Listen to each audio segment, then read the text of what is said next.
Hello बच्चों, welcome to my YouTube channel JS classes maths by Yaman sir पर आप सभी लोगों का स्वागत है। उम्मीद है बच्चों आप सब लोग स्वस्थ होंगे, स्वस्थ रहें, मस्त रहें, पढ़ाई करते रहें। बच्चों आज हम लोग पढ़ने वाले थे कक्षा 10वीं का प्रीवियस ईयर क्वेश्चन 2024 का सेट नंबर 3 जिसका नाम है एजेक्स। और इसका हम लोग केवल बहुविकल्पीय प्रश्न आज देखेंगे। और बहुविकल्पीय प्रश्न ऑप्शनल क्वेश्चन आपका एग्जाम में 20 मार्क्स का आता है। 20 क्वेश्चन होते हैं जो पर क्वेश्चन 1 मार्क्स का होता है, 1 मार्क्स का। ठीक है, तो आइए हम लोग देखते हैं क्वेश्चन नंबर आज का हमारा पहला क्या है। यदि यदि 26 का लसर, जिसको हम शॉर्ट में एलसीएम भी बोलते हैं, एलसीएम 156 है तो मसर, जिसको हम इंग्लिश में शॉर्ट में क्या बोलते हैं, एचसीएफ, हाईएस्ट कॉमन फैक्टर का मान होगा। ठीक है, इसमें ऑप्शन दिया है, 4 ऑप्शन दिया है, ए बी सी और डी। चारों ऑप्शन में पहला ऑप्शन है 156, दूसरा है 26, तीसरा ऑप्शन है 13 और चौथा ऑप्शन है 6। ठीक है, तो आइए हम लोग करते हैं इसको हल। तो आइए करते हैं बच्चों, सबसे पहले हम देखेंगे इसको कैसे सॉल्व करना है। ठीक है, तो सबसे पहले बच्चों हम लोग ये देखते हैं कि दो संख्याएं दी हुई हैं और उनका लसा दिया है 156, तो हमें उसका मस पूछा है, एचसीएफ पूछा है। ठीक है, तो इसके लिए हम लोगों ने पिछले पार्ट में भी देखा था और अभी हम लोग देखने जा रहे हैं कि यदि दो संख्याएं दी हो, है ना, और उन दोनों संख्याओं का एलसीएम या एचसीएफ में से कुछ दिया हो, तो उसको ज्ञात करने का जो सूत्र होता है, हमारा पहली संख्या गुणे दूसरी संख्या बराबर होता है एलसीएम, है ना, इंटू एचसीएफ। ठीक है, तो पहली संख्या हमारा कितना है, 26 है, और जो दूसरी संख्या दिया है वो कितना है, 156 है, और इन दोनों का एलसीएम कितना है, 156 है। तो हमसे पूछा है कि इनका एचसीएफ कितना होगा। देखिए 156 से 156 कैंसिल आउट हो जाएगा, तो बचेगा एचसीएफ। एचसीएफ इक्वल टू कितना हो जाएगा, 26। तो हमारा आंसर कितना हो जाएगा, एचसीएफ इसका होगा 26। ऑप्शन नंबर बी सही होगा। ठीक है, तो उम्मीद है बच्चों आपको समझ में आ गया होगा। ये आप इसको नोट करना चाहते हैं तो नोट कर लीजिए।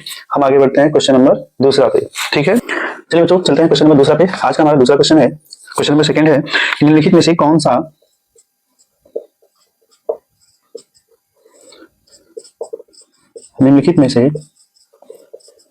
सा सहअभाज्य संख्याओं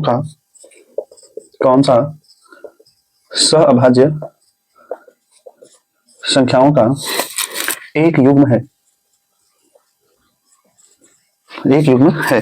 देखिए इसमें ऑप्शन दिया है 4, एक है ए बी सी और डी। जैसे पहला ऑप्शन है 14 और 35, 14 और 35, दूसरा ऑप्शन है 18 और 25, तीसरा ऑप्शन है 31 और 93 और चौथा ऑप्शन है 32 और 62। ठीक है, तो सबसे पहले बेटा इसमें एक वर्ड कॉमन हमको दिख रहा है कि सहअभाज्य संख्याओं का युग्म पूछा है। तो सहअभाज्य संख्याएं पहले क्या होता है हम इसको देखेंगे। ठीक है, सहअभाज्य संख्याएं क्या होती है, ऐसी दो संख्याओं का जोड़ा। ठीक है, ये हमेशा युग्म में ही होता है, पेयर में ही होता है। यहाँ युग्म का मतलब पेयर से है। ठीक है, पेयर मतलब जोड़ा। चलिए तो ध्यान दीजिएगा, सहअभाज्य संख्याएं क्या होती हैं पहले हम उसको देखेंगे। ऐसी दो संख्याएं जिनका HCF means highest common factor या मस एक होता है, उनको हम बोलते हैं सहअभाज्य संख्या। जैसे हमारे पास मान लीजिए एक नंबर ए है और दूसरा नंबर बी है, और अगर हमने इनका एचसीएफ निकाला ए और बी का, और अगर वो 1 आ गया तो हम उसको बोलते हैं सहअभाज्य संख्या है। ठीक है, वैसे ही 34 और 35 है, 14 और 35 है, इनका एचसीएफ भी अगर 1 आएगा तो ये दोनों जोड़ा भी सहअभाज्य संख्या कहलाएगा। तो चलते हैं भाग करके देखते हैं भाग विधि से। तो 14 का भाग हमें 35 में करना है ना, 14 दूना 28, है ना, 15 में से 8 गया 7, ये कट गया बेटा। 7 का भाग हम 14 में फिर से करेंगे तो 7 दूना 14, तो ये देखिए टोटली डिवाइड हो गया। जब टोटली डिवाइड हो जाता है इस तरीके से भाग करने पर, तो यहाँ पे एचसीएफ कितना होगा 7, तो यहाँ पे एचसीएफ हमारा कितना आ गया 7 आ गया।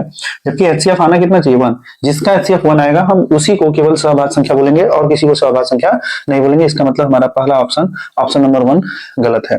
ठीक है, दूसरा ऑप्शन है बेटा, मतलब दूसरा ऑप्शन है जैसे 18 है, 18 में हमें 18 से भाग करना है किसमें, 25 में। जो संख्या बड़ा होगा उसको अंदर लिखेगा, जो छोटा होगा उसको बाहर लिख दीजिएगा। ठीक है, हालांकि यहाँ ए जो ए और बी देता है, ये उसमें हमेशा ए छोटा ही देता है। ठीक है, तो हम भाग कर लीजिए, 18 एकम 18, तो 15 में से 8 गया 7, ये कट गया।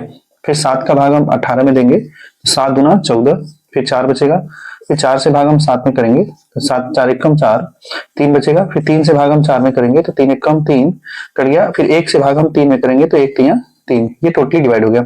यहाँ पे इसका एचसीएफ कितना है बच्चा, इसका एचसीएफ आ गया 1, तो हमारा ऑप्शन बी सही होगा। ठीक है, क्योंकि इसका एचसीएफ कितना आ गया 1। अगर दो संख्याओं का एचसीएफ, अगर दो संख्याओं को आप हल कर रहे हैं और उनका एचसीएफ 2 कितना आ गया 1 आ गया, ठीक है, तो उनको हम बोलते हैं सभाज्य संख्या। ठीक है, जैसे अगर आपका ये दो नंबर जो है इसमें देखिए एचसीएफ 1 नहीं आएगा, क्योंकि 31 के पहाड़ा में 93 आता है, तो इसका एचसीएफ 31 हो जाएगा लगभग, है ना। और 32 और 64 में भी 2 कॉमन है, तो एचसीएफ 1 कभी नहीं आएगा। ठीक है, इसलिए ये दोनों ऑप्शन भी नहीं सही होंगे, हमारा ऑप्शन नंबर बी सही होगा। ठीक है, तो बच्चों उम्मीद है समझ आया होगा। अब हम चलते हैं अगले क्वेश्चन पे। ठीक है, चलिए हमारा आज का क्वेश्चन नंबर 3 है बच्चा। देखिए क्वेश्चन नंबर 3 में दिया है कि बिंदुओं 5,0 तथा -12,0 के बीच की दूरी होगी, के बीच की दूरी होगी। ठीक है, यहाँ पे ऑप्शन दिया है 4, ए बी सी और डी। तो यहाँ ऑप्शन में हमारा पहला ऑप्शन है 5, दूसरा 7, तीसरा 13 और चौथा 17।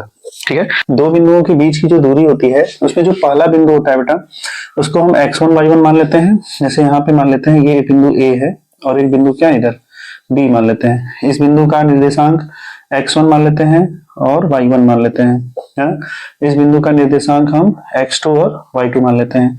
तो इन दोनों के बीच का जो डिस्टेंस है, डिस्टेंस को ज्ञात करने का जो फार्मूला होता है ना, वो AB या D स्मॉल बराबर क्या होता है x1 माइनस x2 का whole square plus y1 minus y2 का होल स्क्वायर, या इसी का एक और सूत्र होता है, ठीक है, x2 माइनस x1 का whole square plus y2 minus y1 का होल स्क्वायर।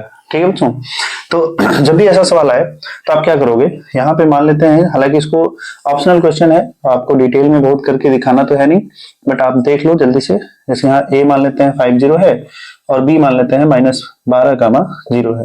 ये जो पहला बिंदु दिया है उसको हम x1 y1 मान लेंगे, है ना। ठीक है, x1 y1 मान लेंगे, और जो दूसरा पॉइंट है हमारा, ये जो पहला बिंदु है इसको हम x1 y1 मान लेंगे, है ना, और जो दूसरा बिंदु है इसको हम x2 y2 मान लेंगे। ठीक है, अब इन दोनों के बीच की दूरी अगर हमें बतानी है AB बराबर, तो हम फार्मूला x1 माइनस x2 का whole square plus y1 minus y2 का होल स्क्वायर लगा देंगे। ठीक है, तो यहाँ पे हम वैल्यू पुट करेंगे, भाई x1 की वैल्यू कितनी है 5, है ना, माइनस x2 की वैल्यू कितनी है -12 है। ठीक है, इस पूरे का होल स्क्वायर, फिर दूसरा है y1 माइनस y2 का होल स्क्वायर, तो y1 की वैल्यू 0 है और y2 की वैल्यू भी 0 है, तो इसका स्क्वायर। ठीक है, तो यहाँ पे देखिए क्या होगा, ये माइनस माइनस प्लस हो जाएगा, ये जाएगा 5 प्लस 12 का क्या होल स्क्वायर और प्लस 0, 12 5 17 होता है, तो 17 का स्क्वायर। अब ये स्क्वायर की वजह से रूट से बाहर निकल जाएगा, तो आएगा इसका कितना 17। ठीक है, तो यहाँ पे ऑप्शन नंबर डी हमारा क्या होगा, बिल्कुल सही हो जाएगा। तो उम्मीद है आपको समझ में आ गया होगा। अब बस आपको करना कुछ नहीं है, बस ये फार्मूला अच्छे से याद कर लीजिए, है ना। तो ऐसा क्वेश्चन आएगा तो बड़े आराम से बना लेंगे, चाहे इस फॉर्मूले का यूज कर लीजिएगा और चाहे इस फॉर्मूले का यूज कर लीजिएगा, आंसर में कोई कमी नहीं आएगी। ठीक है, दोनों में कोई खास अंतर भी नहीं है। ठीक है, बस इतना ध्यान रखिएगा कि यहाँ पे अगर x1 ले रहे हैं और x2 ले रहे हैं तो यहाँ पे y1 और y2 लेंगे, और अगर यहाँ पे x2 पहले ले रहे हैं x1 बाद में, तो यहाँ y2 को पहले लेंगे और y1 को बाद में। ठीक है, तो इस सूत्र में थोड़ा सा ध्यान रखिएगा, ये नहीं कि इसमें इसको लिख दिया फिर इसको ऐसे उल्टा करके लिख दिया तो वो आंसर गलत आने का चांस है। ठीक है, तो आप इसमें क्लियर रहिए फार्मूले में, ताकि आपका आंसर बिल्कुल सही आएगा। पहले बिंदु को x1 y1 मान के, दूसरे बिंदु को x2 y2 मान के इस फॉर्मूले में रख के सॉल्व कर लेंगे, कैलकुलेशन है आगे, तो वो इजिली आपका आ जाएगा। ठीक है, हम बढ़ते हैं अगले क्वेश्चन पे। चौथा है कि वह छोटी से छोटी संख्या, वह छोटी से छोटी संख्या जिसको 35, 56 और 91 से विभाजित करने पर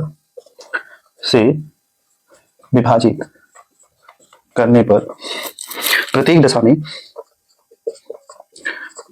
में 7 शेषफल होगा, प्रत्येक दशा में 7 शेषफल होगा। ठीक है बच्चों, यहाँ पे option number A B C और डी 4 ऑप्शन है। पहला ऑप्शन है 3640, दूसरा ऑप्शन है 3645, तीसरा ऑप्शन है 3647, 3740, चौथा ऑप्शन हो गया। ठीक है, ध्यान दीजिए बेटा, प्रश्न बोला है वह छोटी से छोटी संख्या, ठीक है, जिसको इतना और इतना और इतना से विभाजित करने पर प्रत्येक दशा में 7 शेषफल रहेगा। ठीक है, छोटी से छोटी संख्या बोला है, इसका मतलब है कि हमें लघुत्तम समापवर्तक बताना है, इसका एलसीएम बताना है। ठीक है बच्चों, तो एलसीएम के लिए हम लोगों ने तरीका पड़ा था, तो आप गुणनखंड विधि से, भाग विधि से, कुछ भी तरीके से निकाल सकते हैं। तो आइए एलसीएम निकालते हैं 35 और 56 का। तो यहाँ लिखेंगे 35, 56 और 91। इनका हम एलसीएम निकालेंगे तो कितना होगा, तो यहाँ पे देखिए कितना होगा। हम यहाँ पे इन तीनों संख्याओं का एलसीएम निकालेंगे, तो लिखेंगे 35, 56 और 91।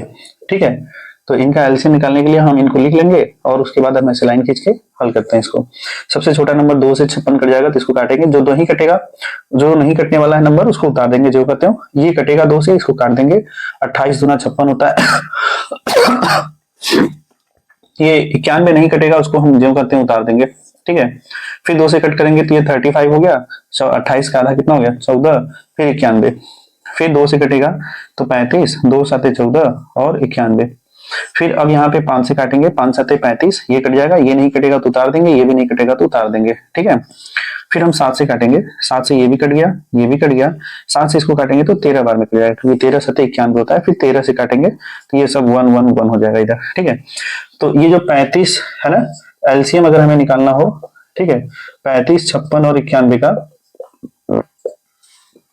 तो हम क्या करेंगे, लिखेंगे 2 गुणे, इनका जो अभाज्य गुणनखंड आया है उनको हम लिख लेंगे 2 गुणे 2 गुणे 2 गुणे 5 गुणे 7 गुणे 13। तो इनका हम गुणा कर लेंगे। 5 दूना 10, 10 दूना 20, 20 दूना 40 है ना, और 40 सत्ते 4 सत्ते 28, 280 गुणे 13।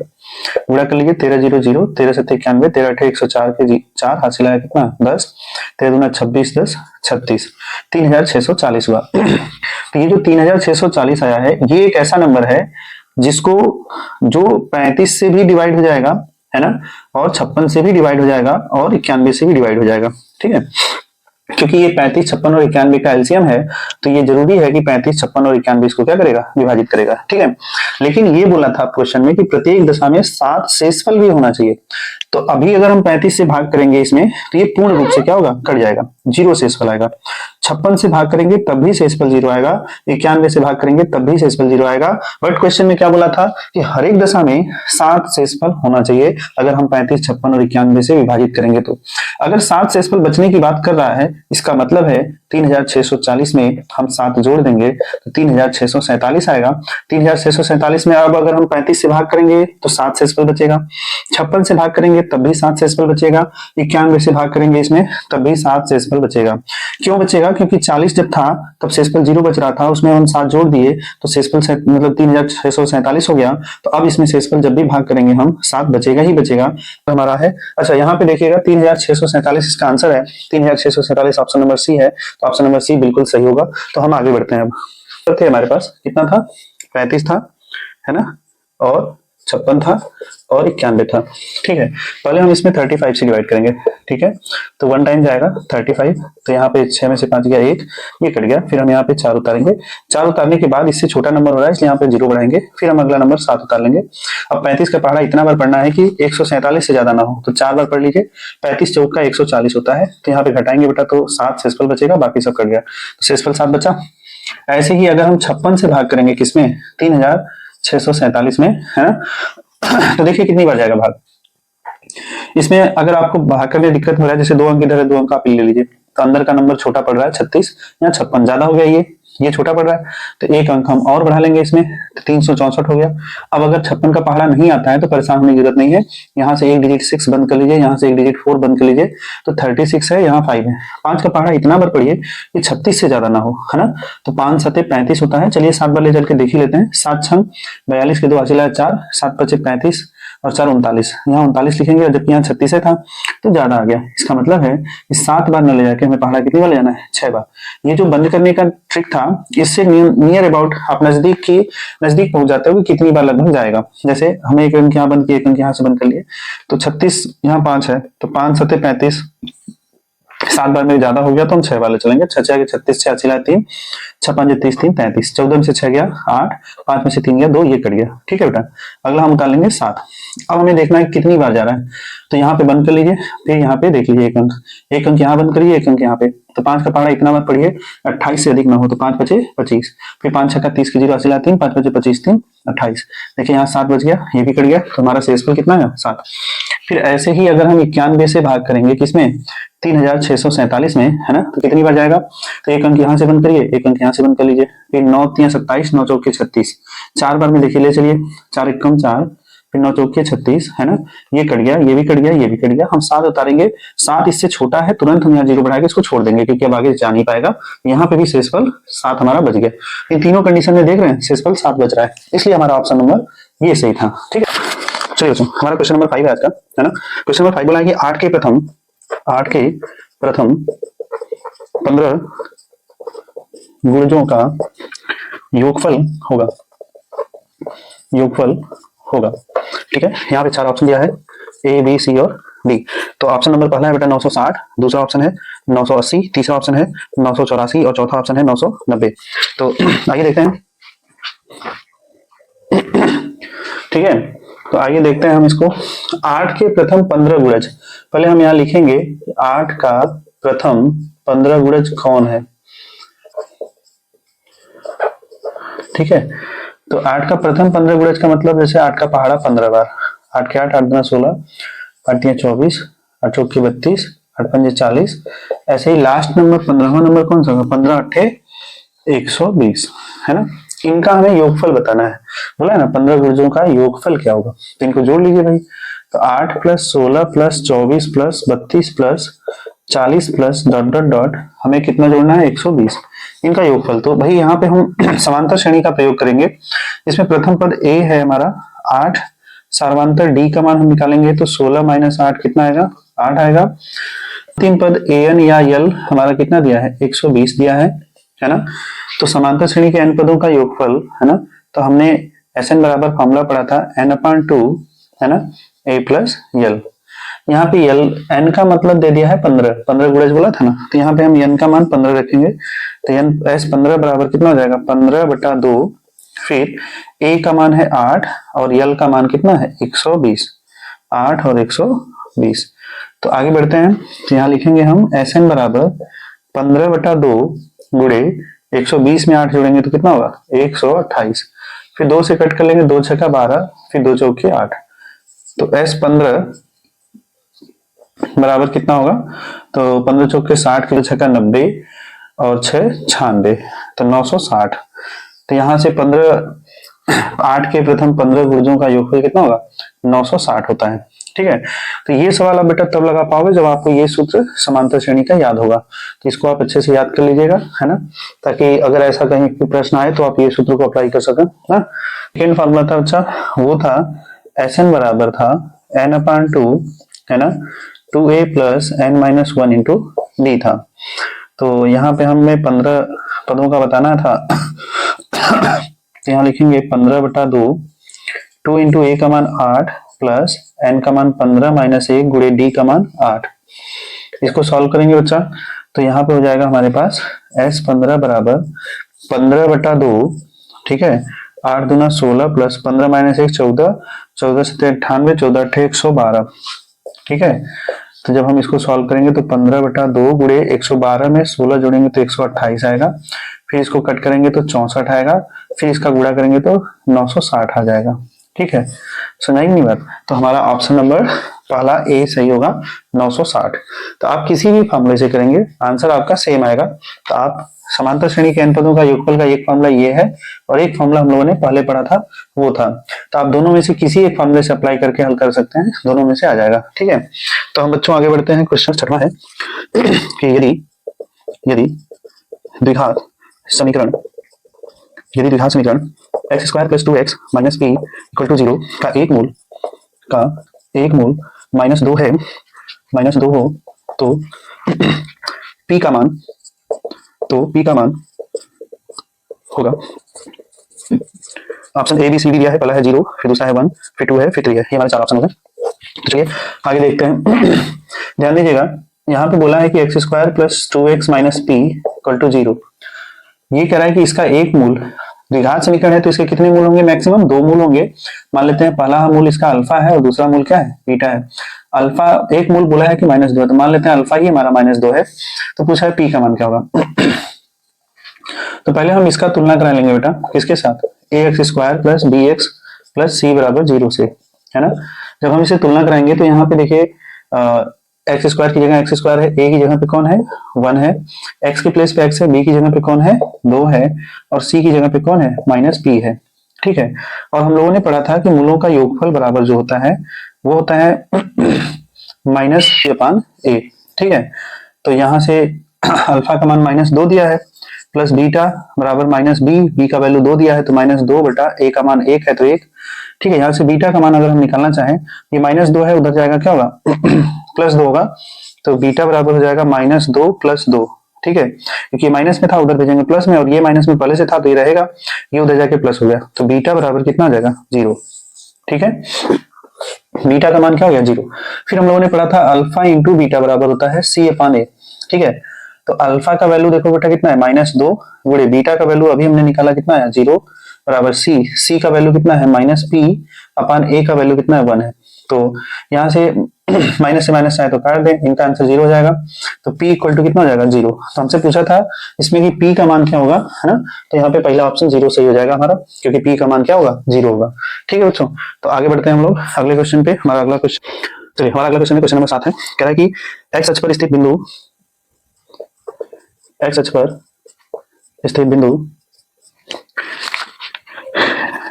सॉरी x अक्ष पर स्थित एवं बिंदु 5, -2 तथा -3, 2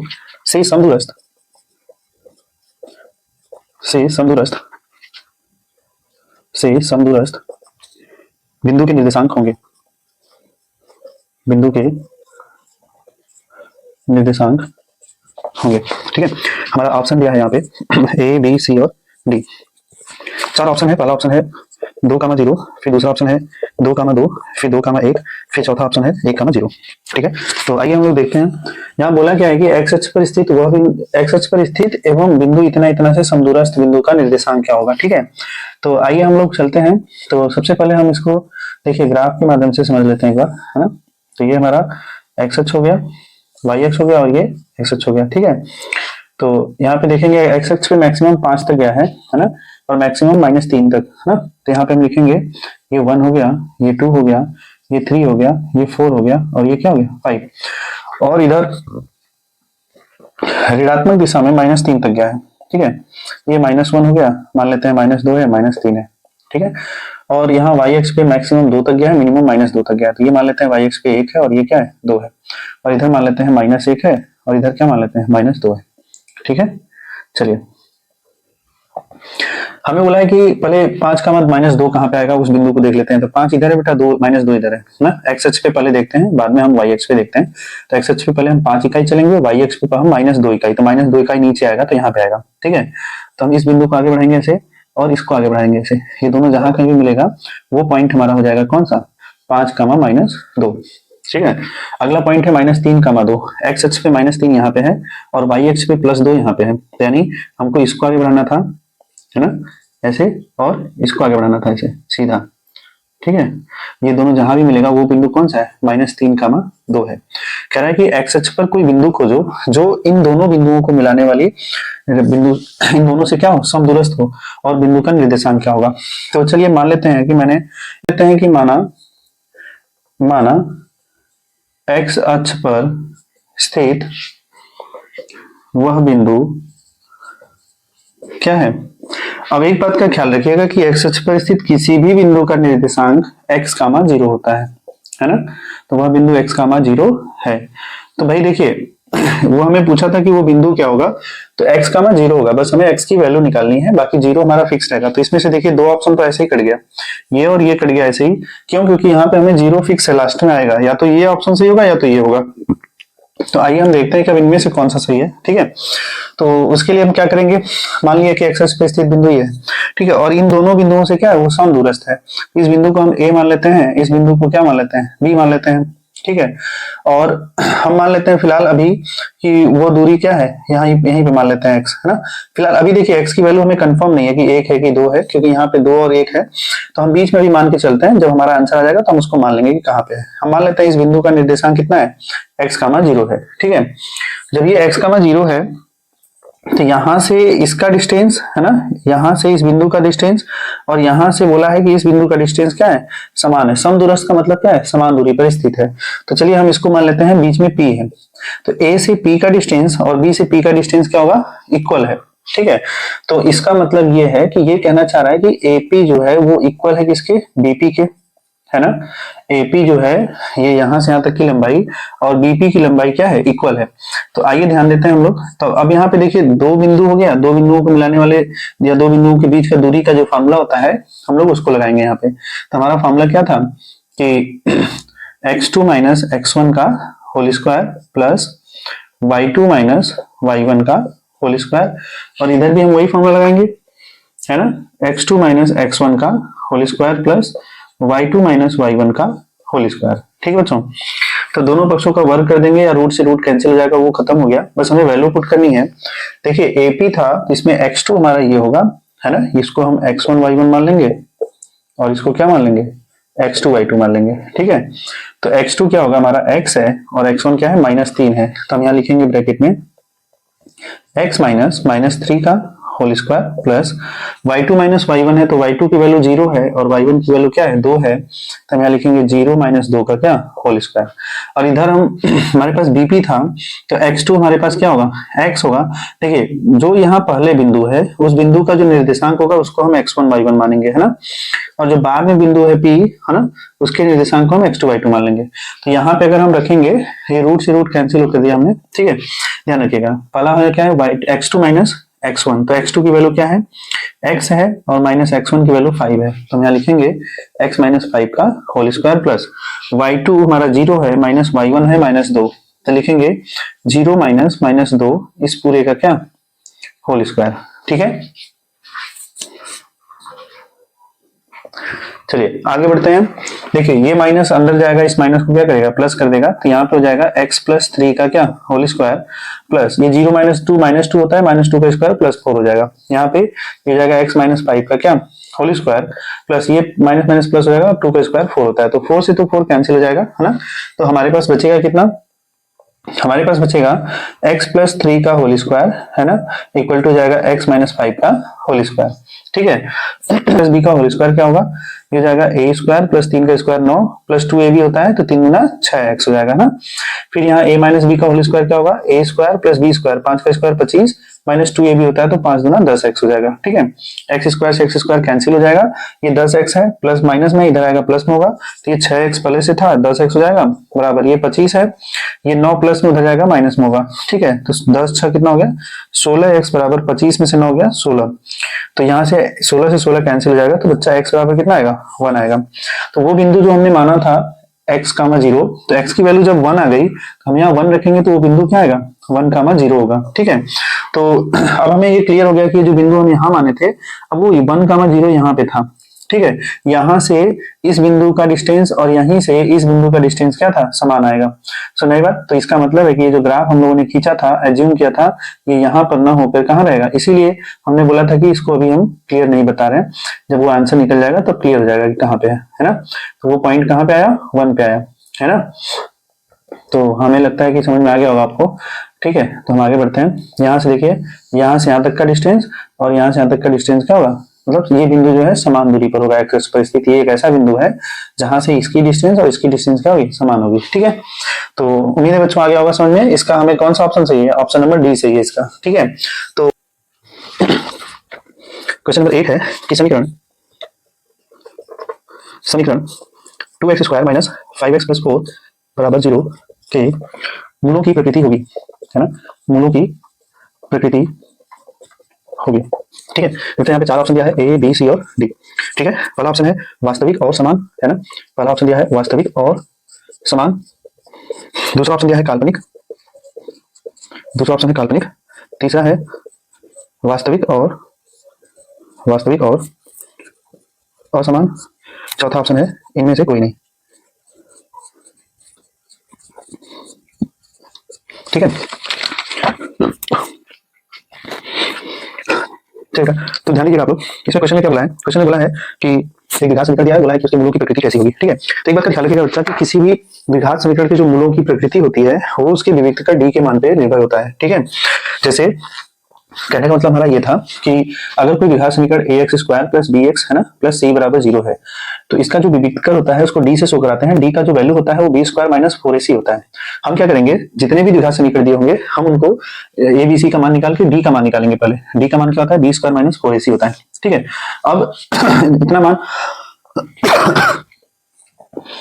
मान निकालने के बाद हम क्या करेंगे, चेक करते हैं कि ये जो वैल्यू आई है डी का, है ना, ये चार कंडीशन होता है कि अगर डी का वैल्यू 0 से बड़ा है ना, और अगर पूर्ण वर्ग में है, किसमें है, डी से बड़ा हो और पूर्ण वर्ग में हो।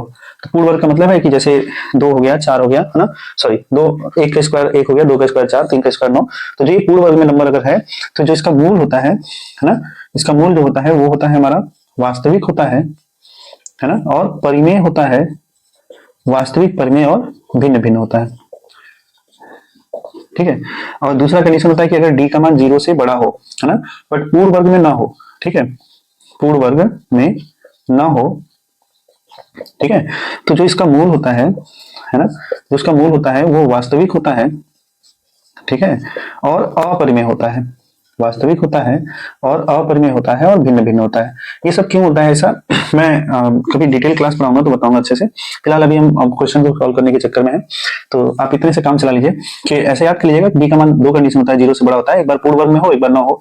अगर पूर्ण वर्ग में होता है तो ये हमारा मूल होता है, पूर्ण वर्ग में नहीं होगा तो मूल हमारा ये होगा। और अगर डी का मान गलती से 0 के बराबर हो गया, है ना, तो उस कंडीशन में जो हमारा मूल होता है ना, वो मूल हमारा वास्तविक और बराबर होता है, वास्तविक और एक समान होता है ना। ठीक है, या बराबर होता है। ठीक है, और चौथा कंडीशन है कि अगर डी का मान 0 से छोटा हो जाए, यानी ऋणात्मक संख्या आ जाए, कोई निगेटिव नंबर आ जाए ना। ठीक है ना, कोई डी 0 छोटा होने का मतलब वही है निगेटिव नंबर। ठीक है, तो अगर कोई निगेटिव नंबर आ जाए तो उस कंडीशन में जो हमारा मूल होता है वो काल्पनिक होता है, या इसी को हम लोग बोलते हैं कि इसका मूल काल्पनिक है या अवास्तविक है। ठीक है, काल्पनिक है या अवास्तविक है। ठीक है बच्चों, तो चलिए अब हम यहाँ पे आते हैं अपने क्वेश्चन पे। हमारा क्वेश्चन क्या बोला है, 2x square minus 5x plus 4 equal to 0 की मूलों की प्रकृति। तो सबसे पहले हम इसका तुलना हम इससे कराएंगे का ax square plus bx plus c बराबर 0 से हम क्या करेंगे, कंपेयर कराएंगे, तुलना कराएंगे। यहाँ से a की वैल्यू कितनी आएगी बच्चा, x स्क्वायर के प्लेस पे x स्क्वायर है तो a की वैल्यू कितनी 2, x के प्लेस पे x है तो b की वैल्यू कितनी आ गई -5, और c की वैल्यू कितनी आ जाएगी 4। तो हमने क्या किया, यहाँ से एबीसी का मान निकाल लिया।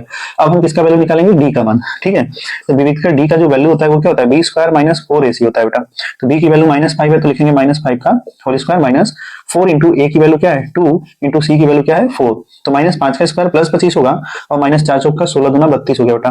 तो 25 में से 32 घटाएंगे तो -7 आएगा, और ये निगेटिव नंबर आ गया बेटा। निगेटिव नंबर अगर ऋणात्मक संख्या आती है तो मूल कैसा होता है, काल्पनिक होता है या अवास्तविक होता है। यहाँ पे डी का मान 0 -7 के बराबर आ गया, इसका मतलब डी हमारा 0 से छोटा हो गया, और जब डी 0 से छोटा हो गया तो जो इसका मूल होगा वो मूल कैसा होगा, काल्पनिक होगा या अवास्तविक होगा। तो काल्पनिक या अवास्तविक, तो अब हम ऑप्शन में ढूंढेंगे कि ये ऑप्शन कहाँ पे है।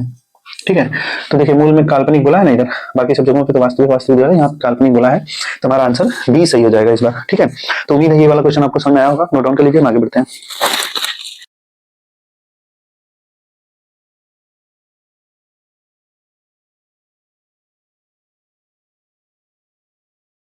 चलिए क्वेश्चन नंबर 9 बोला है हमें, दो त्रिभुज एक दूसरे के समरूप होंगे, दो त्रिभुज है ना, दो त्रिभुज एक दूसरे के समरूप होंगे।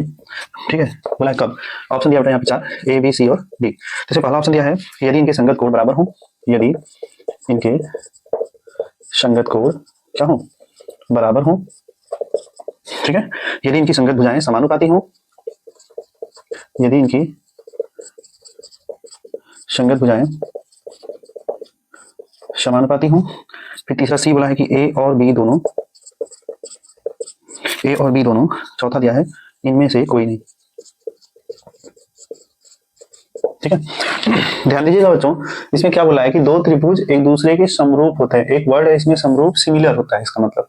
ठीक है, तो एक बात का ख्याल रखिएगा कि जैसे दो ट्रायंगल है, मान लेते हैं एक ट्रायंगल हमारे पास ये है और दूसरा ट्रायंगल हमारे पास इधर है, दो त्रिभुज हो गया है ना। इसको मान लेते हैं ए बी सी है और इसको मान लेते हैं क्या है पी क्यू आर है। तो एक बात का ख्याल रखिएगा बेटा, अगर दो त्रिभुज समरूप होते हैं, है ना, बोल दिया ना कि यदि दो त्रिभुज एक दूसरे के समरूप होंगे तो उसमें क्या कंडीशन होता है, तो ध्यान रखिएगा समरूप त्रिभुजों में इनकी जो कोण होते हैं, संगत कोण, जैसे मान लेते हैं कि ए बी त्रिभुज ए बी सी जो है वो पी क्यू आर के क्या है समरूप है। हमने क्या मानना कि त्रिभुज ए बी सी समरूप है त्रिभुज पी क्यू आर के। तो अगर ये समरूप है बच्चा, इसका मतलब है कि इनके संगत कोण का मतलब है कि जैसे अगर कोण ए है इधर तो ये कोण पी के बराबर होगा। अगर मान लीजिए ये 60 है तो ये भी कितना होगा, 60 होगा। अगर ये 70 है तो ये भी कितना होगा, 70 होगा। ये फिर 60 70 हो गया ना, कितना कितना हो गया, ये 50 हो गया। ठीक है, तो ये भी कितना होगा, 50 होगा। आए बस में, ठीक है ना। तो ध्यान दीजिए, तो संगत कोण का मतलब है कि जैसे ये 60 है, ये 60 है तो ये दोनों कोण संगत कोण कहलाएंगे। ये 70 है तो ये 70 होगा, तो ये दोनों कोण भी संगत कोण कहलाएंगे। ऐसे ही 50 है, ये 50 है तो दोनों संगत कोण है। ठीक है बच्चों, तो हमसे क्या बोला है क्वेश्चन में कि यदि दो त्रिभुज एक दूसरे के समरूप होते हैं तो उनमें क्या क्या कंडीशन होता है ये बताना है। तो आप ध्यान से सुनिएगा कि अगर दो त्रिभुज समरूप होते हैं तो उनके संगत कोण हमेशा बराबर होते हैं। क्या होते हैं, संगत कोण बराबर होते हैं। ठीक है, ये सही है, संगत कोण बराबर होते हैं।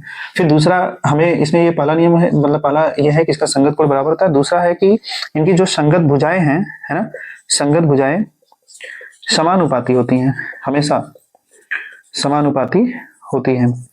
जैसे मान लेते हैं एक त्रिभुज है हमारे पास, ये ए है, ये बी है और ये क्या है, सी है। और एक दूसरा त्रिभुज है पी क्यू आर। ठीक है, और अगर ए बी सी सर्वांगसम है, ये सर्वांगसम है, क्या है, समरूप नहीं, सर्वांगसम। ठीक है, अगर ए बी सी सर्वांगसम है पी क्यू आर के, इसका इसमें क्या होता है कि इसके संगत कोण बराबर होते हैं, है ना, संगत कोण दोनों में बराबर होते हैं, संगत कोण बराबर होते हैं। ठीक है, तो चाहे वो समरूप त्रिभुज हो, है ना, ये समरूप का चिन्ह है। ठीक है बच्चा, चाहे वो समरूप त्रिभुज हो चाहे सर्वांगसम त्रिभुज हो, दोनों उनमें दोनों में संगत कोण बराबर होते हैं। इसमें भी संगत कोण बराबर होते हैं, इसमें भी संगत कोण बराबर होते हैं। फर्क दोनों में बस इतना होता है कि जो समरूप त्रिभुज होता है उनकी संगत भुजाओं का अनुपात बराबर होता है, समानुपाती होते हैं। और जो सर्वांगसम त्रिभुज होते हैं उनकी संगत भुजाएं आपस में बराबर होती हैं, है ना, इनकी संगत भुजाएं बराबर होती हैं।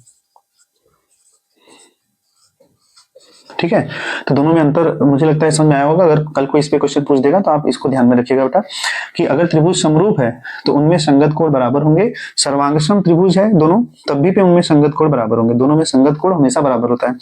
फिर संगत जो अगर समरूप त्रिभुज होगा तो उनकी संगत भुजाएं समान अनुपात में होती हैं, समानुपाती होती हैं।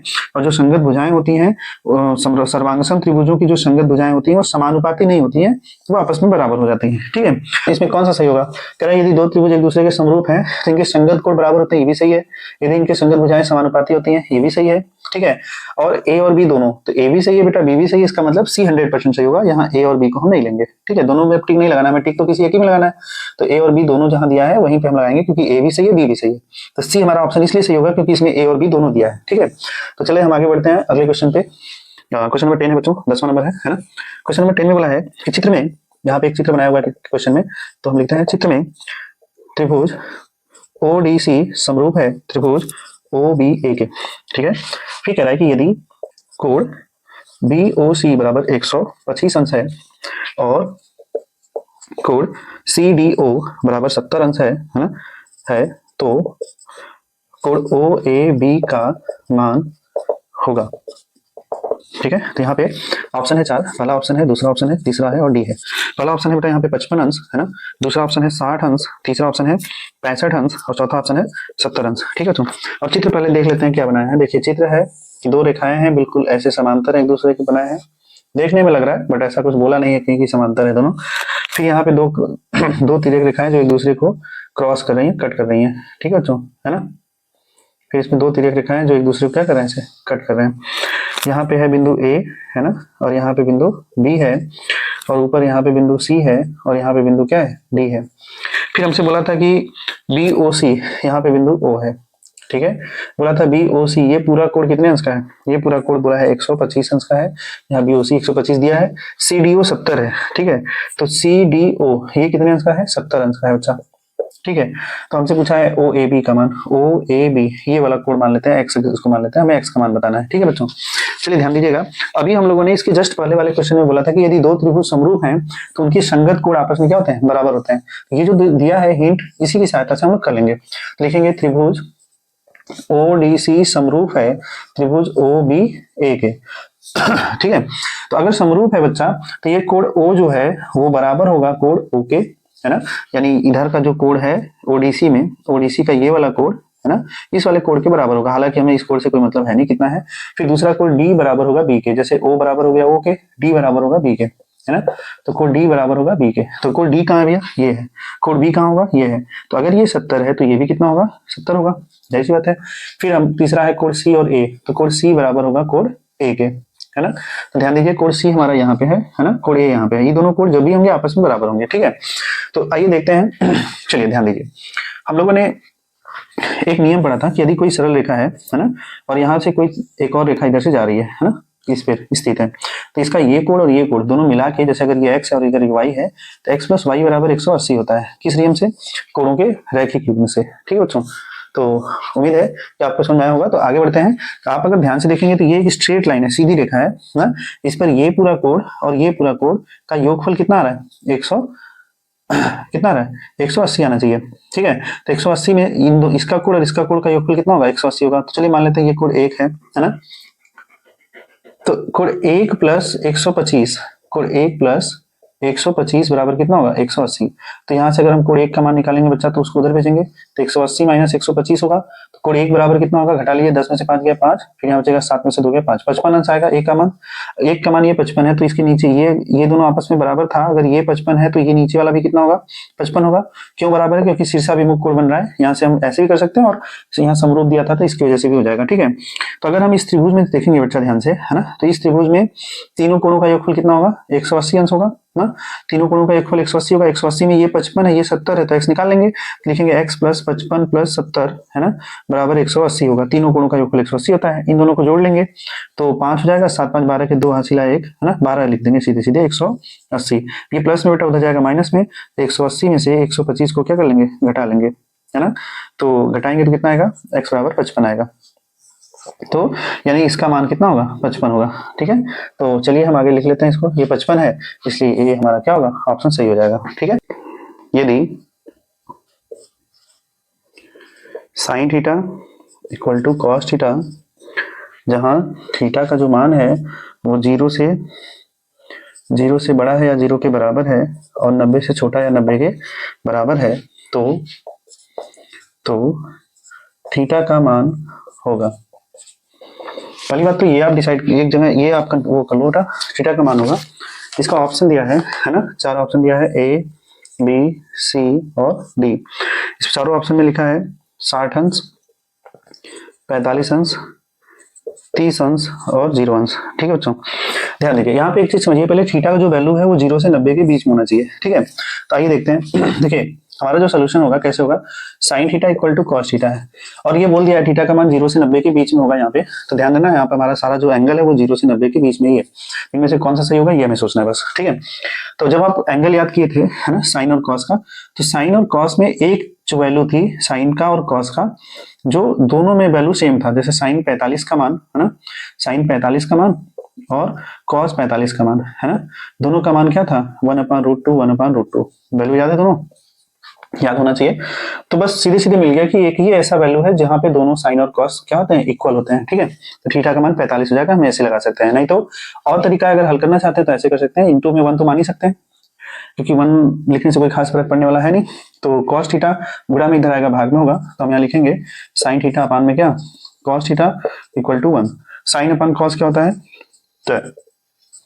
tan theta equal to 1। अब हम सोचेंगे tan कितने का मान 1 होता है, तो tan 45 का मान 1 होता है बच्चों। यहाँ से जब हम कंपेयर कराएंगे दोनों पक्षों में, तो थीटा की जगह पे क्या दिख रहा है, 45 दिख रहा है, तो थीटा का वैल्यू 45 अंश हो जाएगा, ठीक है। तो चाहे आप ऐसे सोच के कर लो, चाहे ऐसे कर लो, समझ में आ गया होगा उम्मीद है। चलते हैं अगले क्वेश्चन पे, ठीक है। चलिए आज का हमारा क्वेश्चन नंबर 12 है।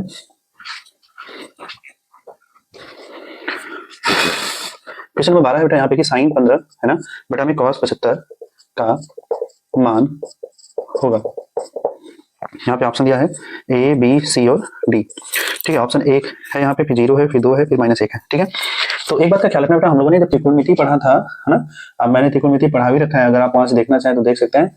तो हम लोगों ने बोला था कि नो चेंज और चेंज का कंडीशन था एक, sine theta cos theta tan theta, है ना, कॉट थीटा, फिर था सेक थीटा, फिर लास्ट क्या था, कॉसेक थीटा। हमने बोला था बेटा साइन चेंज होता है कॉस में, कॉस चेंज होता है साइन में, टैन चेंज होता है कॉट में, कॉट चेंज होता है टैन में, सेक चेंज होता है कॉसेक में, कॉसेक चेंज होता है सेक में, है ना। तो और अब याद यहाँ पे एक बात यहाँ पे एक बात का आप ये ख्याल रखिएगा कि जो चेंज वाली कंडीशन है वो दोनों हो, जैसे साइन कॉस हो गया, यहाँ टेन कॉट भी हो सकता था, यहाँ से कॉसेक भी, ये चेंज वाली कंडीशन होगा। और इन दोनों का जो सम है, योगफल है, जैसे 75 + 15 90 अगर आ गया, 5 5 10 के 7 8 1 9 90 आ गया, तो इस पूरे का मान हमेशा 1 होगा अगर भाग में है तो, और इसके आगे कुछ संख्या नहीं है तो।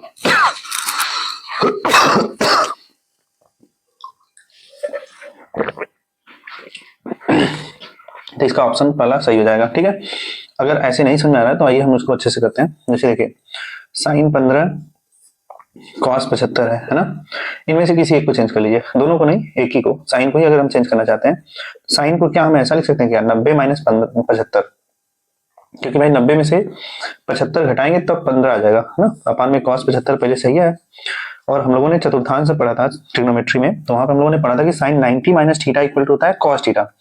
तो cos थीटा की जगह 75 है, 75 है, तो cos 75 अपान cos 75 हो जाएगा, तो ये दोनों कैंसिल आउट हो जाएगा, तो आंसर आएगा हमारा 1।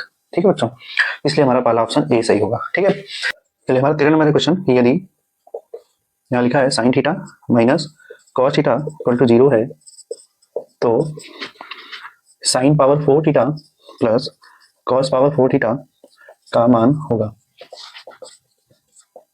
ठीक है बच्चों, चलिए यहाँ पे ऑप्शन दिया है ए बी सी और डी। इसमें पहला ऑप्शन लिखा है, इसमें पहला ऑप्शन लिखा है 1/4, दूसरा ऑप्शन लिखा है 1/2, तीसरा ऑप्शन लिखा है 3/4, चौथा ऑप्शन लिखा है 1। ठीक है, तो आइए देखते हैं। देखिए इसको हम लोग ऐसे कर लेंगे, देखिए जो दिया है हमें वहीं से स्टार्ट करते हैं। Sine theta minus cos theta equal to 0 दिया है, दिया ना, ये माइनस से उधर जाएगा क्या होगा, प्लस होगा। साइन थीटा इक्वल टू क्या हो गया, कॉस थीटा, इसके साथ इंटू 1 तो हो ही सकता है, कोई दिक्कत तो है नहीं। ये कॉस थीटा हमारा गुणा में है, इधर आएगा भाग में होगा, तो यहाँ से हो जाएगा साइन थीटा अपान में क्या, कॉस थीटा इक्वल टू 1। और साइन अपान कॉस को हम लोगों ने पढ़ा था क्या होता है, tan theta, tan theta equal to 1 होता है। और टेन कितने का मान 1 होता है बच्चा, टेन 45 का मान 1 होता है ना। तो यहाँ से थीटा का मान अगर हम निकालेंगे तो कितना आएगा, 45 अंश, है ना। तो थीटा का वैल्यू निकाल लिया, यहाँ पर हम थीटा का वैल्यू पुट कर दें,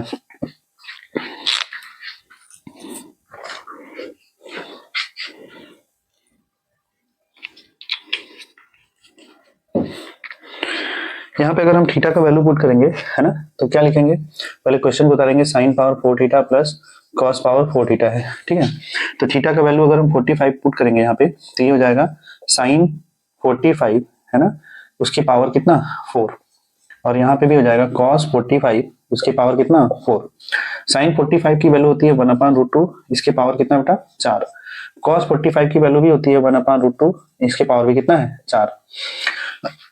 देखिए ये 2 बार है, सेम सेम नंबर है, 2 से गुणा कर देंगे, 2 गुणे 1/2 में 2 के पावर कितना 4, तो इसके पावर 4, इसका मतलब इसका गुणा 4 बार होगा बच्चा।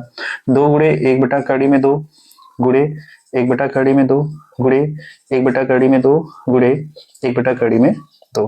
ठीक है बच्चों, तो यहाँ पे हम लिखेंगे, देखिए आगे क्या होगा, 2 गुणे, इनका आपस में जब हम गुणा करेंगे तो कड़ी से कड़ी में गुणा करेंगे, जैसे कहने का मतलब हमारा ये है, कड़ी में 2 का गुणा कड़ी में 2 में करेंगे तो कड़ी में 4 होगा, और कड़ी में 4 का मान क्या होता है बच्चा 2, यानी इन दोनों का गुणा करेंगे तो डायरेक्ट हम अगर लिखना चाहें तो 2 लिख सकते हैं। ठीक है, तो ये दोनों मिलके क्या होगा 1/2, और ये दोनों मिलके क्या होगा 1/2, तो 1, ये 2 से 2 कैंसिल हो जाएगा, तो हमारा आंसर कितना आएगा, ये 1/2 बच जाएगा, यही हमारा आंसर हो जाएगा 1/2। तो ऑप्शन नंबर बी सही हो जाएगा इसका। ठीक है, तो उम्मीद है आया होगा आपको समझ में। हम आगे बढ़ते हैं, अगला क्वेश्चन है हमारा, चलिए हमारा अगला क्वेश्चन है, क्वेश्चन नंबर 14 है। क्वेश्चन नंबर 14 बोला है कि सेक ए प्लस टेन ए ब्रैकेट में फिर 1 माइनस साइन ए, 1 माइनस साइन ए का मान होगा,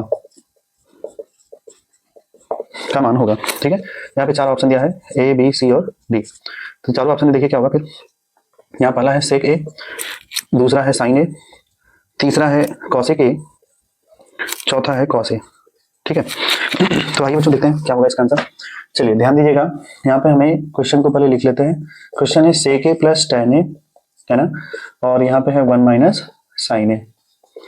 देखिए सेक ए को हम लोग लिखेंगे 1 / cos ए, है ना, प्लस टेन ए को लिखेंगे साइन ए / cos ए, और यहाँ पे 1 माइनस साइन ए होगा। ये कितने लोग को आया होगा तो अच्छी बात है, नहीं आया तो और अच्छी बात है। देखो कैसे होगा, सेक ए को हम लोग क्या लिखते हैं 1 / cos ए, ये फार्मूला होता है बेटा, तो इसीलिए सेक ए को 1 / cos ए लिख दिया गया। और टेन ए का जो फार्मूला होता है तो वो जाएगा साइन ए / cos ए, है ना, ये भी फॉर्मूला होता है, इसको याद करना पड़ेगा आपको, है ना। तो टेन ए बराबर साइन ए / cos ए हो गया। ठीक है, यहाँ पे दोनों का हर बराबर है तो अंश डायरेक्टली क्या होगा ऐड होगा तो लिखेंगे 1 प्लस साइन ए, है ना, अपान में क्या कॉस ए, इंटू यहाँ ऊपर है 1 माइनस साइन ए, ऊपर है 1 माइनस साइन ए, अपान में क्या कुछ नहीं तो 1। तो हम जब गुणा करेंगे तो ऊपर का गुणा ऊपर कर लेंगे, अंश का गुणा अंश में, हर का गुणा हर में। तो यहाँ देखिए ए प्लस बी और ए माइनस बी बन रहा है बेटा। तो हम लोगों ने देखा था कि अगर ए प्लस बी एक ब्रैकेट में और एक ब्रैकेट में ए माइनस बी होता है तो हम लिखते हैं ए स्क्वायर माइनस बी स्क्वायर। तो हम इसको लिखेंगे क्या 1 का स्क्वायर माइनस साइन स्क्वायर ए, और अपान में क्या है कॉस ए, ठीक है। और 1 का स्क्वायर 1 होता है तो 1 माइनस साइन स्क्वायर हो जाएगा, अपान में क्या कॉस ए। देखिए हम लोगों ने फिर एक फॉर्मूला पढ़ा था, है ना, sine square theta plus cos square theta बराबर 1 होता है, ठीक है। तो अगर हम साइन को उधर भेज दें तो हमारे पास बचेगा कौन, कॉस स्क्वायर थीटा बराबर 1 माइनस साइन स्क्वायर थीटा। अगर कहीं 1 माइनस साइन स्क्वायर थीटा दिखेगा तो उसके स्थान पे क्या लिखेंगे कॉस स्क्वायर थीटा। देखिए 1 माइनस साइन स्क्वायर ए दिखा है तो इसके स्थान पे हम क्या लिखेंगे कॉस स्क्वायर ए लिखेंगे। तो क्या लिखेंगे ऊपर कॉस स्क्वायर ए अपान में क्या है कॉस ए। तो स्क्वायर में है ना, तो एक स्क्वायर से मतलब एक कॉस से एक कॉस कट जाएगा, तो यहाँ दो स्क्वायर का मतलब 2 बार था तो एक बार कॉस बच जाएगा, तो यही हमारा कॉस है आंसर हो जाएगा, ठीक है। तो ऑप्शन नंबर डी सही हो जाएगा इसका, ठीक है। तो उम्मीद है बच्चों ये समझ में आया होगा आपको। हम आगे बढ़ते हैं अगले क्वेश्चन की तरफ। हाँ ये फार्मूला सब है ना, ये भाई फार्मूला तो आपको याद करना ही होगा, है ना।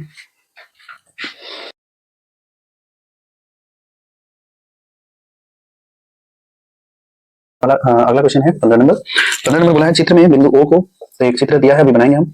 चित्र में बिंदु ओ को बिंदुओं ए तथा पी से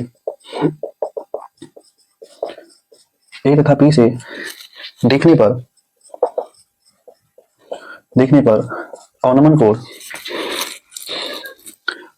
कोणों की माप होगी। यहाँ ऑप्शन 4 दिया बेटा ए बी सी और डी। ये चारों ऑप्शन में ये है 30 अंश 45 अंश, फिर दिया है 45 अंश और 30 अंश, फिर दिया है 45 अंश और 60 अंश, फिर दिया है इनमें से कोई नहीं। तो आइए अब हम बनाते हैं वो फिगर।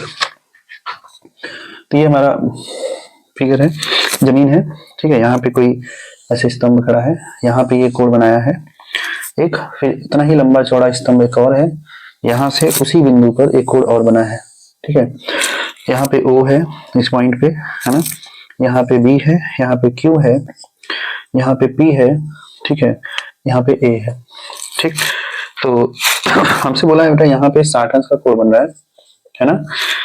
तो हमसे पूछा है कि इन दोनों का अवनमन कोण कितना होगा, ठीक है। और ये पूरा कोण यहाँ से लेके यहाँ तक पूरा कोण कितना अंश बना है, ये 45 अंश का बना है। कितना बना है 45 अंश का। तो हमें ये देखना है कि यहाँ पे ये कितने अंश का कोण बनाएगा, ये केवल इतना ये वाला ट्रायंगल यहाँ पे कितने अंश का कोण बनाएगा। देखिए ये 90 डिग्री होता है हमारा, ये 90 ये 60 है। त्रिभुज के तीनों कोणों का योगफल 180 होता है, 180 में से ये 90 ये 60 है, तो 150 तो हो ही गया, तो बचा कितना 30। तो ये हमारा कितना होगा 30 डिग्री। अब चूंकि अवनमन कोण बोला है बच्चा तो ऊपर बनेगा, उन्नयन कोण नीचे बनता है ना, अवनमन कोण कहाँ बनेगा ऊपर बनेगा। तो यहाँ पे ये कितने अंश का कोण बनेगा, है ना, ये देखना है। तो ये रेखा और ये रेखा पैरेलल होता है ना, इसको एक क्रॉस लाइन ऐसे ट्रांसवर्सल लाइन कट करा तिर्यक रेखा। तो ये पूरा कोण 45 था बच्चा, तो इधर का पूरा कोण कितना होगा 45। पहला अनुमान कोण 45 हो गया। ये देखिए फिर से ध्यान देखते हैं इस ट्रायंगल में ये रेखा और ये रेखा पैरेलल होता है, इसको एक तिर्यक रेखा से काट रहा है। तो अगर इधर का ये 30 अंश बन रहा है बच्चा, तो इधर कितना बनेगा 30 अंश। तो ये जो अवनमन कोण था पहला 45 दूसरा 30, ठीक है। तो हमारा ऑप्शन नंबर बी सही हो जाएगा कि 45 अंश और 30 अंश इसका अवनमन कोण बढ़ेगा, ठीक है। तो थोड़ा सा इसमें मिस की मतलब आपको कंफ्यूज करने के लिए दिया था कि ये 45 ये पूरा हो गया इसका, ये 60 दे दिया था, यहाँ पे बना कोण नहीं दिया था, तो वो 90 ये 60 ये 30 ये आपको अपने सोचना था, ठीक है। तो इसका अवनमन कोण यहाँ 30 बन रहा है तो अवनमन कोण यहाँ 30 बनेगा, ये टोटल 45 बन रहा था तो इसका अवनमन कोण यहाँ 45 बनेगा, ठीक है। तो हमारा ऑप्शन हो जाएगा 45 30, ठीक। चलाएंगे किसी त्रिभुज एबीसी में, यहाँ पे लिखा है किसी त्रिभुज एबीसी में कोण सी बराबर 90 अंश और tan a बराबर 1/√3 है। तो हमसे पूछा है sin a cos b plus cos a sin b का मान क्या होगा, ठीक है। इसमें ऑप्शन क्या है ए बी सी और डी। पहला ऑप्शन है 0, दूसरा ऑप्शन है 1/√2, तीसरा ऑप्शन है 1 और चौथा ऑप्शन है √2। ठीक है, तो है कि एक त्रिभुज एबीसी में कोण सी 90 अंश है। जैसे मान लेते हैं एक त्रिभुज एबीसी है ना, जिसमें कोण सी हमारा 90 अंश का है, तो यहाँ पे सी 90 अंश है। ठीक है, हमसे बोला है कि कोण सी कितना अंश का है, 90 अंश का। फिर कह रहा है कि tan a बराबर 1/√3 है। तो देखिए यहाँ पे क्या बोला है, tan a है ना, tan a इक्वल टू 1/√3 है। tan कितने का मान 1/√3 होगा, हमें ये चेक करना होगा, है ना। तो यहाँ लिखेंगे tan a equal to tan कितने का मान होता है, tan 30 का मान होता है 1/√3। ठीक है, तो यहाँ से a का मान कितना हो जाएगा बच्चा, कंपेयर कराएंगे तो 30 हो जाएगा, है ना। यानी ये वाला कोण कितने अंश का बन रहा है, 30 अंश का। ठीक है, और तब b का मान कितना बनेगा, ये 90 ये 30, तो ये कितना बनेगा, 60 बनेगा। ठीक है, तो कोण a का मान हमें पता हो गया, कोण a की वैल्यू कितनी है 30 और कोण b की वैल्यू कितनी है 60। तो हमने यहाँ पे पूछा है ये सारा, तो हम यहाँ लिखेंगे sin a into cos b plus cos a into sine b। सबकी वैल्यू को पुट कर दीजिए बेटा, बस यहाँ a है वहां पे 30, जहां b है वहां 60 पुट कर दीजिए। तो यहाँ साइन 30 हो जाएगा, गुणे कॉस b है तो कॉस 60 हो जाएगा, प्लस कॉस a है तो कॉस 30, साइन b है तो साइन 60। ठीक है, साइन 30 का मान होता है 1/2, कॉस 60 का मान होता है 1/2, फिर कॉस 30 का मान होता है √3/2 इंटू साइन 60 का मान भी होता है √3/2। ठीक है, इनका गुणा करेंगे तो 1/4 आएगा, है ना, और इनका गुणा करेंगे तो 3/4 आएगा। तो ये देखिए हर बराबर तो अंश जुड़ेगा, 3 1 4/4 कट करेंगे बच्चा तो 1 आएगा। क्या हमारा ऑप्शन नंबर सी सही हो जाएगा। देखिए इसका एक और तरीका होता है हल करने का, है ना। यहाँ पे जो लिखा है ये साइन ए है ना, sine A into cos B plus cos A into sine B, है ना। ये जो लिखा है ये हमारा एक फार्मूला होता है ना, ये फार्मूला होता है साइन ए प्लस बी का, साइन ए प्लस बी का। अब a का वैल्यू हमने निकाल ही लिया था, a का वैल्यू 30 और b का वैल्यू 60 था, तो यहाँ रख देंगे साइन a का मान 30, b का मान 60, है ना। तो ये हो जाएगा हमारा साइन 90, और साइन 90 का मान क्या होता है 1 होता है। तो यहाँ से डायरेक्ट आंसर हो जाएगा 2-3 लाइन में। तो आप इसे ऑप्शन नंबर सी सही कर लेंगे। ठीक है, तो आगे बढ़ते हैं हम, अगले क्वेश्चन है, क्वेश्चन नंबर 17 है। ठीक है, कह रहा है घड़ी की मिनट की सुई 8 सेंटीमीटर लंबी है। एक घड़ी की मिनट की सुई 8 सेंटीमीटर लंबी है, 8 सेंटीमीटर लंबी है। एक मिनट में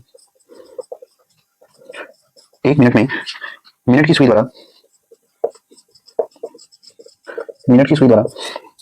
बनाए गए त्रिज्यखंड का क्षेत्रफल होगा, बनाए गए त्रिज्यखंड का क्षेत्रफल होगा। ठीक है, यहाँ पे दिया है ऑप्शन ए बी सी और डी दिया। ऑप्शन ए है pi r square upon 60 degree, option B है पाई आर स्क्वायर बटा 180 डिग्री, है ना, ऑप्शन सी है पाई आर स्क्वायर बटा 360 डिग्री, और ऑप्शन डी है पाई आर स्क्वायर बटा 90 डिग्री। ठीक है ना। जब हम लोग त्रिज्यखंड पढ़े थे तो उसमें हम लोगों ने पढ़ा था यदि कोई सर्कल है और यहाँ पे सेंटर है, सेंटर से दो त्रिज्या है अगर, और इनके द्वारा दो त्रिज्याओं के द्वारा और एक किसी चाप के द्वारा जो घिरा क्षेत्र होता है इसको हम लोग बोलते हैं त्रिज्यखंड। ठीक है, तो ये जो एरिया हमारा बनेगा ये हमारा एरिया क्या कहलाएगा, त्रिज्यखंड कहलाएगा। ठीक है, तो ये त्रिज्यखंड कहलाएगा, और यहाँ पे अगर केंद्र पर बना कोण क्या हो हमारा थीटा हो, है ना, तो इस त्रिज्यखंड का जो क्षेत्रफल है ना, इसका जो क्षेत्रफल है इसका फार्मूला था, एरिया का फार्मूला, इसका फार्मूला था पाई आर स्क्वायर बाई, है ना, theta upon 360 into pi r square था। क्या था बच्चा, इसका फार्मूला था theta upon 360 into pi r square था। ठीक है, ठीक। तो अब यहाँ पे हम लोग देखेंगे कह रहा है कि एक घड़ी की मिनट की सुई 8 सेंटीमीटर लंबी है। तो ये जो मिनट की सुई है, मान लेते हैं कोई घड़ी है उसकी मिनट की सुई कितनी है 8 सेंटीमीटर लंबी है, तो दोनों मिनट की सुई 8 सेंटीमीटर लंबी है। एक मिनट में मिनट की सुई द्वारा बनाए गए त्रिज्यखंड का क्षेत्रफल है एक मिनट में। देखिए जब हम घड़ी में देखते हैं तो 60 मिनट जब होता है ना, मिनट की सुई जब 60 मिनट चलती है तो वो 360 अंश का कोण बनाती है। 60 मिनट मतलब एक चक्कर लगा लेती है, तो एक चक्कर में 360 अंश का कोण बनता है।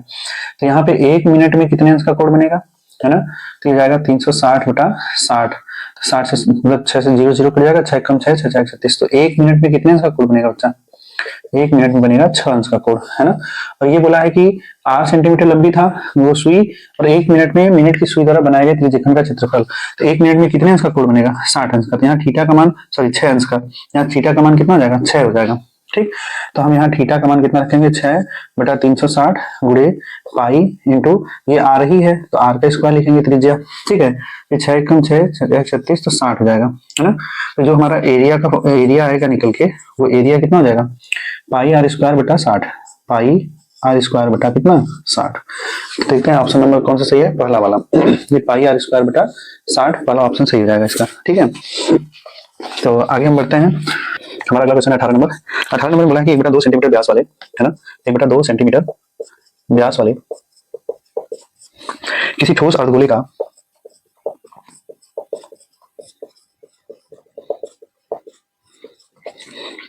संपूर्ण पृष्ठीय क्षेत्रफल होगा।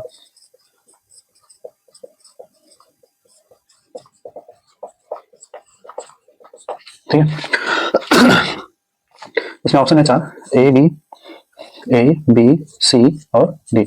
ऑप्शन ए है 1/8 pi centimetre square, option B है 3/16 pi centimetre square, option C है 1/16 pi centimetre square, 3/32 pi centimetre square. जो हमारा अर्धगोला बनता है वो कुछ इस तरीके का बनता है ना। ठीक है, तो इसका अर्धगोले का जो व्यास दिया है ना, वो व्यास कितना दिया था 1/2 सेंटीमीटर। तो इसकी त्रिज्या क्या होगी, त्रिज्या हमेशा व्यास का आधा होता है, त्रिज्या हमेशा व्यास का आधा होता है। तो 1/2 का आधा कर लेंगे, इसके पान में कुछ नहीं तो 1, किनारे का गुणा किनारे, बीच का गुणा बीच में करेंगे तो 1/4 सेंटीमीटर हो जाएगा। इसकी त्रिज्या हो जाएगी 1/4 सेंटीमीटर। और जो अर्धगोला होता है उसका टोटल सरफेस एरिया, है ना, टोटल सरफेस एरिया का फॉर्मूला होता है 3 पाई आर स्क्वायर होता है। ठीक है, तो जाएगा 3 पाई इंटू आर का मान कितना है 1/4, इसका स्क्वायर कर लेंगे। ठीक है, तो आगे कितना होगा 3 पाई इंटू 1/1 का स्क्वायर 1 होता है, 4 का स्क्वायर कितना 16। इसी को हम सही से लिखेंगे तो 3/16 लिख देंगे इसके पान में और पाई। ठीक है, 3/16 पाई, और जो क्षेत्रफल है वो हमेशा वर्ग इकाई में होता है। अब इसकी इकाई सेंटीमीटर थी तो ये सेंटीमीटर स्क्वायर हो जाएगा। यहाँ पे हमारा ऑप्शन नंबर बी सही हो जाएगा, 3/16 पाई सेंटीमीटर स्क्वायर। ठीक है, हम आगे बढ़ते हैं। चलिए आज का हमारा क्वेश्चन नंबर 19 है। किसी बारंबारता बंटन के लिए, किसी बारंबारता बंटन के लिए माध्य और माध्यक क्रमशः 26.1 और 25.8 है, तो बंटन के लिए बहुलक का मान होगा। हमारा ऑप्शन है ए बी सी और डी। ऑप्शन एरिया है 24.2, फिर 25.1, 25.2, 26.4। ठीक है, इस टाइप पे क्वेश्चन हर एक सेट में दिया बेटा। पिछला 2 सेट जो हम लोग कंप्लीट कर चुके हैं उसमें भी ये क्वेश्चन इस टाइप इसी फार्मूले पे क्वेश्चन आया था, बस अंक बदल बदल के आता है। तो आपको फार्मूला याद करना होगा इसमें, है ना। बहुलक बराबर हम लोगों ने फार्मूला पढ़ा था उधर, माध्य माध्यिका और बहुलक में संबंध, relation between mod median and mean. ठीक है, तो बहुलक बराबर हम लोगों ने क्या पढ़ा था, 3 माध्यिका या 3 माध्यक, माध्यक माध्यिका एक होता है, -2 गुणे माध्य, 3 गुणे माध्यिका या माध्यक -2 गुणे माध्य। ठीक है, हमको बोला है माध्य और माध्यक क्रमशः 26.1 और 25.8 है, यानी माध्य हमारा कितना है 26.1, तो माध्य के पास लिखेंगे 26.1 और माध्यक कितना है 25.8, तो यहाँ लिखेंगे 3 गुणे 25.8, तो हमारा बहुलक हल हो जाएगा। यहाँ पे पूरा कर लीजिए, 3 8 24 के 4 हासिल है 2, 5 3 15 2, 17 के 7 हासिल है 3 गुना 6 1 7। ठीक है, एक स्थान पे 10 हो जाएगा, माइनस 2 1 कम 2, 6 गुना 12 के 2 हासिल है 1, 2 गुना 4 1 5। ठीक है, अब 77.4 में से हमको घटाना है 52.2, घटा लीजिए, 4 में से 2 गया 2, 7 में से 2 गया 5, 7 में से 5 गया 2, तो आंसर कितना आया हमारा 25.2। तो इसका बहुलक कितना हो जाएगा 25.2। देखिए बेटा, मैं आपसे बार बार कह रहा हूँ कि इस पे हर बार क्वेश्चन पूछा है, हर सेट में पूछा है, इस सेट में भी क्वेश्चन आपसे एक क्वेश्चन पूछ ही लिया। ये माध्य माध्यिका और बहुलक का ये फार्मूला आप अच्छे से दिमाग में बैठा लीजिए, इस पर एक सवाल आपका कंफर्म है, 100% फिक्स आएगा। ठीक है, और इसमें हमारा ऑप्शन है 25.2, 25.2 इसका आंसर आया, तो ऑप्शन नंबर सी हमारा सही हो जाएगा। ठीक है, क्वेश्चन नंबर 20 है, लास्ट क्वेश्चन है ये। क्वेश्चन नंबर बोला है 20 केंद्रीय प्रवृत्ति की माप है।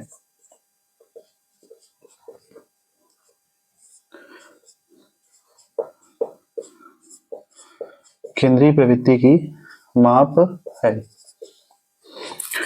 ठीक है, यहाँ पे ऑप्शन दे दिया है, 4 ऑप्शन दिया है। पहला ए, बी, सी और डी। पहला है बारंबारता, दूसरा है माध्य, तीसरा है माध्यक और चौथा है बी तथा सी। ध्यान दीजिएगा बेटा, जो केंद्रीय प्रवृत्ति की माप है जो हमारे सिलेबस में है उसमें हमें 3 पढ़ना है ना। उनमें से हमें पढ़ना था माध्य, है ना, फिर दूसरा पढ़ना था माध्यक और तीसरा पढ़ना था बहुलक। माध्य, माध्यिका और बहुलक, ये 3 हमारे केंद्रीय प्रवृत्ति के माप है। तो उनमें से हमें ऑप्शन में क्या दिया है कि माध्य दिया है, माध्यक दिया है, फिर बोला है बी तथा सी दोनों। तो बी तथा सी ज्यादा बारंबारता नहीं होता है, ये माध्य भी होता है माध्यक भी होता है, इसलिए दोनों इसमें ऑप्शन में है, इसलिए डी सही हो जाएगा। ठीक है। तो उम्मीद है बच्चों आज आपको ये क्लास अच्छे समझ में आया होगा। लाइक प्रीवियस ईयर क्वेश्चन है, आप जितना अच्छे से तैयार कर लेंगे उतना अच्छा है, क्योंकि 20 नंबर आपको अपने जमाने हैं एग्जाम में।